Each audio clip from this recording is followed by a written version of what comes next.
जी अस्सलाम वालेकुम। उम्मीद है कि आप सब लोग खैरियत से होंगे। डॉक्टर अब्दुल कदीर खान साहब कौमी हीरो नहीं है, ये किसने कहा है? बड़ी इंपॉर्टेंट डिटेल्स हैं, वो आपसे शेयर करूंगा। काजी फाइज ईसा साहब ने इमरान खान साहब के साथ क्या किया, इस हवाले से भी एक मोअज़्ज़िज़ शख्सियत ने कुछ फरमाया है, वो भी आपसे शेयर करूंगा। उसके अलावा कुछ मजीद खबरें हैं पाकिस्तान तहरीक इंसाफ की एहतजाजी तहरीक के हवाले से। अब उसे कौन लीड करेगा वो भी आपको बताऊंगा, और उसके अलावा कुछ आलमी खबरें हैं, कोशिश होगी कि आज के इस व्लॉग के अंदर वो भी आपसे शेयर की जाए। लेकिन जिस तरह मैंने कहा कि खबर इतनी बड़ी है कि ये हो नहीं सकता कि ये सबसे पहले आपके साथ शेयर ना की जाए।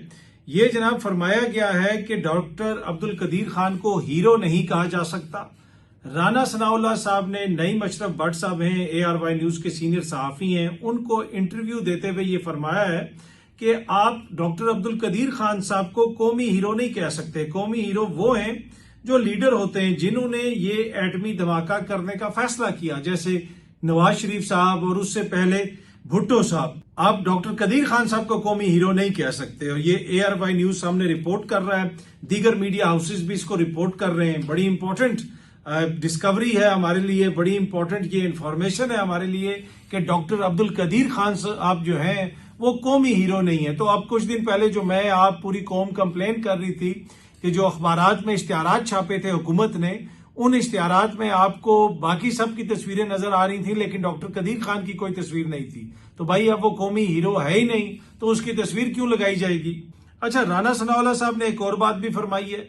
उन्होंने ये कहा है कि इमरान खान में सलाहियत है, वो अपने मुखालिफ को अपनी मुखालफत में तगड़ा कर देते हैं। काजी फाइज ईसा को उस इंतहा तक पहुंचा दिया, फिर जो काजी से हो सकता था उन्होंने किया।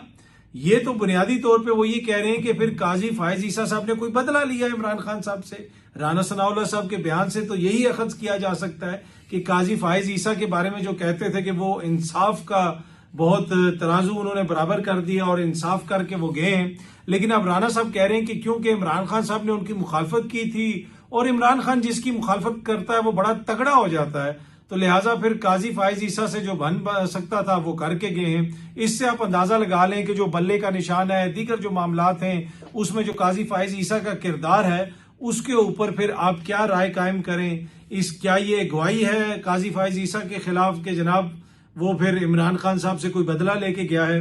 पर एनीवे, राना सनाउल्लाह साहब ने ये जो बात फरमाई कि इमरान खान साहब में ये खास सलाहियत है कि वो अपने मुखालिफ को तगड़ा कर देता है। भाई उसके मुखालिफ तो आप थे, आज आप मशीर बन के बैठे में, आप फैसलाबाद में अपनी सीट नहीं जीत सके।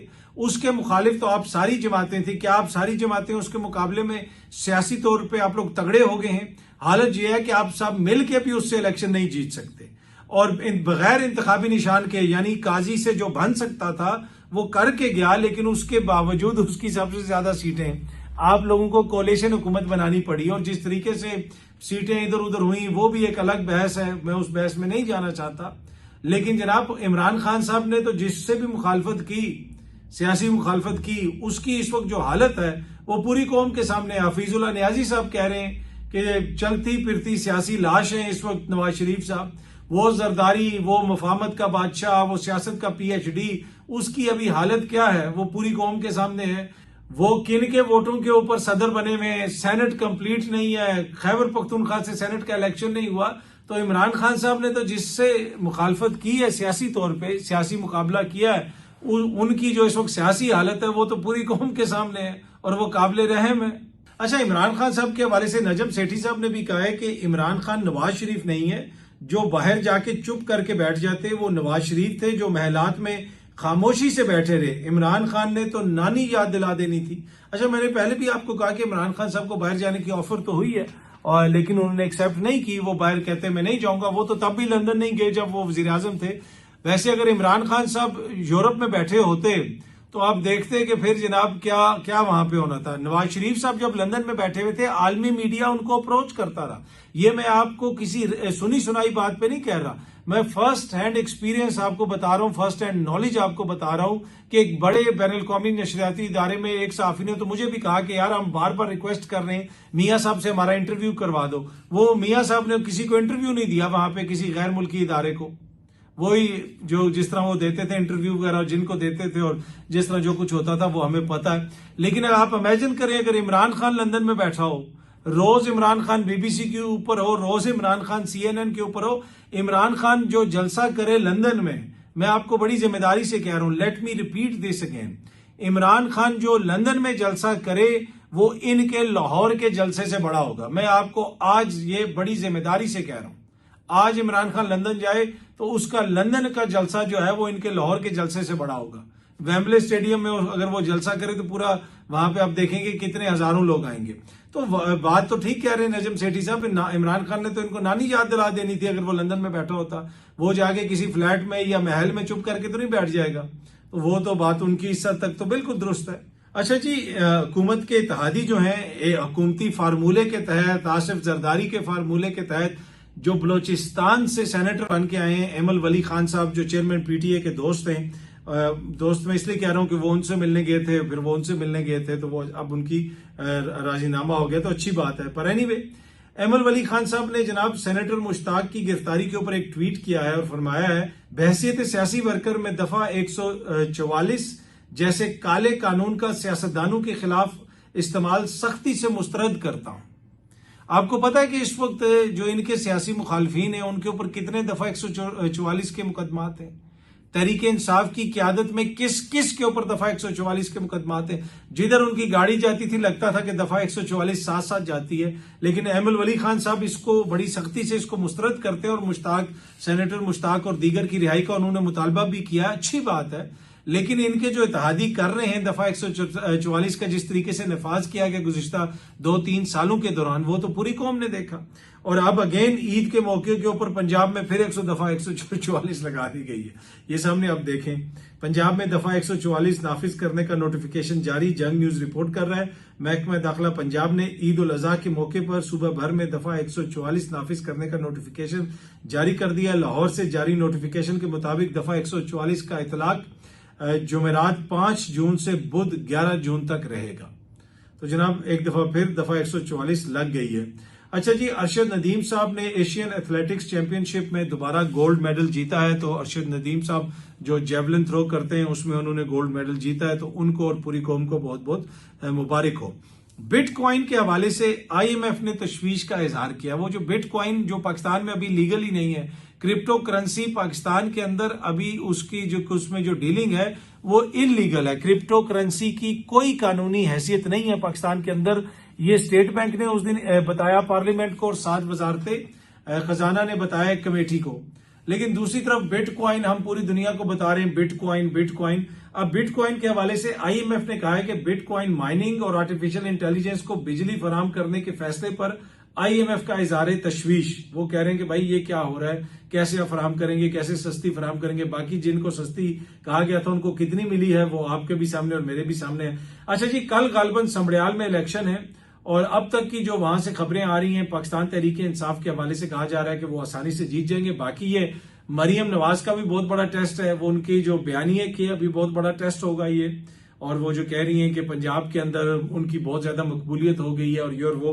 तो अब देखते हैं कि समड़ियाल में क्या सूरत हाल होती है। आलिया हमजा मलिक साहबा ने वहां पे बड़ा मुतहरिक किरदार अदा किया है। सलमान अकरम राजा ने कहा है कि अब मेरी जब भी इमरान खान साहब से मुलाकात होगी तो मैं इमरान खान को बताऊंगा कि आलिया हमजा मलिक ने समड़ियाल में बहुत बड़ा जमे गफीर जमा किया है। मैं समड़ियाल की अवाम और आलिया हमजा की तारीफ करूंगा। ये सलमान अकरम राजा साहब ने बात करते हुए कही। इसके अलावा वहां पे जो दीगर पाकिस्तान तहरीक इंसाफ की क्यादत थी वो लोग भी मुतहरिक रहे। उसमें अगर आप नाम लें, अगर कुछ दीगर नाम को भी शामिल किया जाए तो अहमद चट्ठा साहब जो हैं उनका भी बड़ा इंपॉर्टेंट किरदार था। उसके अलावा बिलाल एजाज साहब जो हैं उन्होंने भी बड़ा इंपॉर्टेंट किरदार अदा किया। तो सारी टीम एफर्ट है वहां पे। तहरीक इंसाफ ने देखा कि काफी एक मुतहरिक कैंपेन की है। अब देखते हैं कि कल अवाम किसको वोट देती है। तहरीक इंसाफ की जो अब तहरीक है, एहतजाजी तहरीक, उसको कौन लीड करेगा? इस हवाले से इमरान खान साहब ने कहा है जनाब कि मुल्क भर में एहतजाज होगा, मैं जेल से खुद लीड करूंगा, इससे ज्यादा हम दीवार के साथ नहीं लग सकते। वो ये कह रहे हैं कि मसलसल जो सलूक हमारे साथ किया जा रहा है, हमें दीवार से लगाया जा रहा है, इनफ इज इनफ। अब एक मुल्क गिर एहतजाज होगा, हम बड़ा एहतजाज करेंगे, उसके अलावा गुजारा नहीं है और मैं इसको खुद लीड करूंगा, ये इमरान खान साहब ने कहा है। अब देखते हैं जनाब कि ये एहतजाजी तहरीक कहां से शुरू होती है, कैसे शुरू होती है। इमरान खान साहब तो इस हवाले से अब बिल्कुल वाज़ेह हैं। जो इमरान खान साहब को लोग मिले गुज़िश्ता 1-2 दिनों के दौरान, उन्होंने देखा कि इमरान खान साहब ने बड़ी सख्त जुबान भी इस्तेमाल की है और इमरान खान साहब इस चीज के ऊपर बिल्कुल बिल्कुल क्लियर हैं कि ये सिस्टम किसी किस्म की आपको कोई रियायत नहीं देगा। आपने देखा कि अब्दुल लतीफ चित्राली साहब को, पाकिस्तान तहरीक इंसाफ के MNA को 10 साल से ज्यादा की सजा सुनाई गई है। दीगर जो लोग हैं उनके सरों के ऊपर भी तलवार लटक रही है। नईम हैदर पंजोथा, इमरान खान साहब के जो वकील हैं, उन्होंने भी इस हवाले से कहा और ये खबर भी आ रही है कि स्पीकर कौमी असम्बली याज सादिक ने उमर अयूब साहब की नाअहली का कोई रेफरेंस वगैरह भी इलेक्शन कमीशन को भेज दिया है। और नईम हैदर पंजोथा ने भी कहा कि खदशा है कि PTI के तकरीबन 50 से ज्यादा अरकान असेंबली को 9 मई के जाली केसेस में नाअहल कर दिया जाएगा। ऑपोजिशन लीडर उमर अयूब खान साहब को भी इलेक्शन कमीशन के जरिए 62-63 के तहत नाअहल करने की कोशिश की जा रही है। नईम हैदर पंजोथा साहब ने कहा कि हम सब हथकंडों का जवाब एक जानदार तहरीक चला के देंगे और ये तहरीक मुल्क गिर तहरीक होगी। अच्छा, अब तहरीक इंसाफ के अगर कुछ MNA वगैरह निकाल दिए जाते हैं तो क्या इससे तहरीक चलाने में कोई मसला आएगा? नहीं, मेरे ख्याल में तो ये ब्लेसिंग इन डिस्गाइज होगी। आप तहरीक इंसाफ के लोगों को निकालेंगे ईवान से तो फिर तो उनके पास और कोई ऑप्शन ही नहीं है। और इमरान खान साहब भी यही कह रहे हैं कि हमारे पास और कोई ऑप्शन नहीं है, हमने तहरीक चलानी है और भरपूर तरीके से तहरीक चलानी है। अब देखते हैं कि ये तहरीक खैबर पख्तूनख्वा से कब शुरू होती है। कहा यही जा रहा था कि वहां से इसका आगाज होगा और अगले कुछ दिन इस हवाले से काफी इंपॉर्टेंट हैं। तो जो भी इस हवाले से तफसीलात सामने आती हैं, जो मजीद आगे पेशरफ्त होती है, हमारी कोशिश होगी कि आपको अप टू डेट रखा जाए। लेकिन इमरान खान साहब इस हवाले से बिल्कुल वाजे हैं और उन्होंने वाजे तौर पे अपनी जमात के लोगों को भी बताया। और मैं दोबारा ये 2-3 अपने व्लॉग्स के अंदर बार बार आपके साथ ये चीज शेयर कर रहा हूं कि इमरान खान साहब के लहजे में सख्ती और तलखी आई है और उन्होंने बड़ी सख्त बातें की हैं और वो यही समझते हैं कि हुकूमत को हमने कोई स्पेस नहीं देनी, हमने एक भरपूर एहतजाजी तहरीक चलानी है। अच्छा जी, शशि थरूर साहब ने कहा जी कोलंबिया ने कोई बयान वापस ले लिया है पाकिस्तान के हवाले से, वो गए हैं शशि थरूर साहब। वैसे पाकिस्तान का वफ्द भी क्या कोई गया हुआ है? वो बिलावल साहब की सरबराही में भी कोई वफ्द जाना था। शशि थरूर के हवाले से तो कभी इधर से खबर आती है, कभी असदुद्दीन अवैसी साहब के हवाले से आती है, कभी उनके किसी और बंदे के हवाले से आती है। वो बिलावल एंड कंपनी जो ग्रुप सारा वो कह रहे थे जा रहा है, उसकी कोई खबर अभी तक हमारे सामने नहीं आई। पर एनीवे, BBC उर्दू रिपोर्ट कर रहे हैं कि इंडियन वफ्द में शामिल शशि थरूर का दावा कि उन्होंने कोलंबिया को पाकिस्तान में फजाई हमले में हलाक होने वाले अफराद से मुतल्लिक अपना बयान वापस लेने पर मजबूर किया। ताहम ये बयान अब भी कोलंबिया की वजारत खारजा के एक्स अकाउंट पर मौजूद है। ये BBC रिपोर्ट कर रहा है कि जनाब एक तरफ वो ये कह रहे हैं कि ये बयान हमने उनसे कह के वापस करवा दिया, लेकिन वो तो अभी भी कोलंबिया की वजारत खारजा के एक्स अकाउंट पे मौजूद है। उसके अलावा और भी मुख्तलिफ जगहों पे इनको सुबकी का सामना है। अब इंडिया के जो डिफेंस स्टाफ है, चीफ ऑफ डिफेंस स्टाफ है जनरल अनिल चौहान साहब, उन्होंने कहा है कि आई think what is important is not the jets being down but why the jets were shot down. Well, I can tell you why they were shot down.